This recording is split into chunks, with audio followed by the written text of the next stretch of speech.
All right, what the heck just happened to the stock of Twilio, TWLO? From the beginning of last year through the past July, the cloud-based communication service stock was red hot. Twilio helps app developers embed communications functionality into their own programs to connect with customers. Think these text messages you get from Lyft or Airbnb. I thought it was a great story, and that's why we crowned it one of our cloud kings and bought it from my charitable trust, which you can follow along by joining the ActionAlertsPlus.com club. But alas, Twilio peaked at 151 over the summer. And since then, the stock has lost 39% of its value, sinking to 91 as of today. At first, Twilio seemed like merely one more casualty in the market's rotation out of those high-flying cloud stocks I talked about at the top of the show. Nothing more. But recently, we've seen there's some serious company-specific problems that must be addressed. For instance, last week, Twilio reported a mixed quarter with solid results but not so hot guidance. Plus, management revealed a billings issue that caused them to issue $5 million in one-time credits to a piece of customers. Then just yesterday, the company announced that a calculation error had caused them to overstate their full-year earnings forecast by 4 cents a share. That's not nothing when you consider that the company only made 3 cents a share last quarter. So the stock tumbled from 97 to 92 on top of everything else. Twilio is now at its lowest level since January, having given back nearly all of its gains for the year. It's been a brutal experience for my charitable trust. As much as we love this company, and you know we do, investors are suffering. People on Twitter are angry at me. I don't blame them. Patience is wearing thin. We need some answers. So let's check in with Jeff Lawson. He's the co-founder, chairman, and CEO of Twilio. Get a better read on what's happening. Mr. Lawson, welcome back to Mad Money. Thank you, Jim. It's great to be here. Okay, Jeff, I'm glad you're on. You're not ducking these issues. I got to figure out what happened with the with the calculation error. Can you tell us what went wrong here? Yeah, the calculation error was a simple math error in the press release for our quarterly earnings. The numbers were all the same. They just got added up incorrectly. The guidance didn't change. The mathematical error, of course, is on us, right? We have to make sure to get those things right. And we have instituted additional processes and controls to make sure that such an error cannot happen again. But that is one of the growing pains that we have experienced as we've been growing as quickly as we have. As you can see, last quarter, we grew 75% year over year. On a revenue base that's now well over $1 billion. And so this incredibly fast growth is fantastic, but it's come with some growing pains. And of course, it's on us to get all that stuff right, but it is a cost of growing as quickly as we have. Okay, I'm not done with this.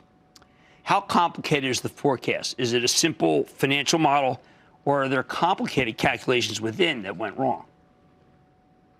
Well, the forecast, which is different than the calculation error in the press release, the forecast is, of course, complicated. We have 172,000 customers that comprise our customer base and well over $1 billion of revenue. So as you can imagine, that's a complicated forecast. And what we had as far as the error in the billings was a simple clerical error of data entry.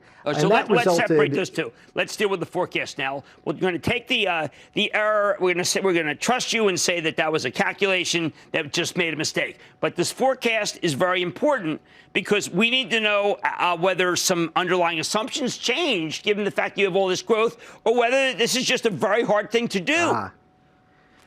Gotcha. No assumptions have changed. Nothing about our forecast has changed. It is a simple mathematical error of adding two numbers. That was an omission when we were proofreading the press release that got caught actually by an investor because all the information was public and was fixed in the revised update. And so nothing changed about the business.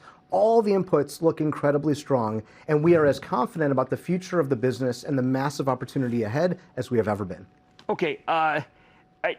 Did someone go back to the correction? Did someone review that before to make sure it made sense? I mean, look, you're a billion-dollar company, and you're a brilliant man. And so I candidly did expect better of you, okay? I think, Jeff, I have to just say it like that because there is no doubt that you run a great company, but a calculation that was wrong, a forecast assumption that wasn't right, these are not things I expect from you, Jeff. I just got to put it out there like that.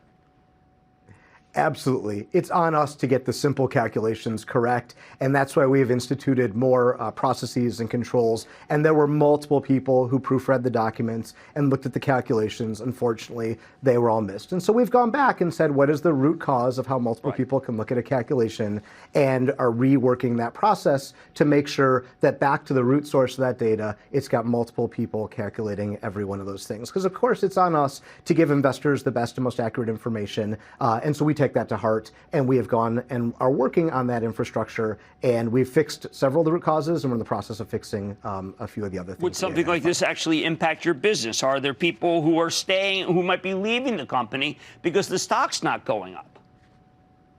No, I don't believe so. The fundamental market that we operate in is still enormous. I mean, helping every company out there, big and small, new and old, traverse this digital landscape that they now have, and using these digital channels to connect with their customers, that is an enormous opportunity. And nothing has changed about the very large market we're serving and the incredible growth rates we're seeing. In fact, customers are pulling us towards this opportunity, and that is what's fueling our growth. And obviously, we have to continue investing in the infrastructure, the systems, and the processes to be able to keep up with that growth, and that's exactly the investments that we're making. How about we do this? How about you promise to our viewers right here, this is not going to happen. I know there are things that go wrong, but that you personally are going to take it upon yourself to be sure that these problems are not going to happen again, because I know that you're better in these problems, Jeff. You're smarter in these problems, and I know you can lick them. Is that a fair promise to our viewers?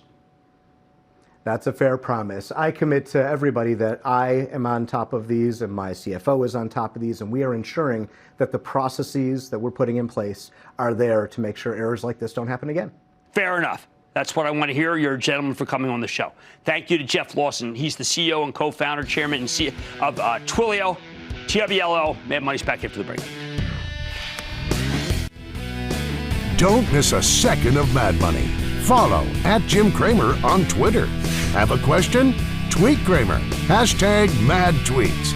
Send Jim an email to madmoney@cnbc.com or give us a call at 1-800-743-CNBC. Miss something?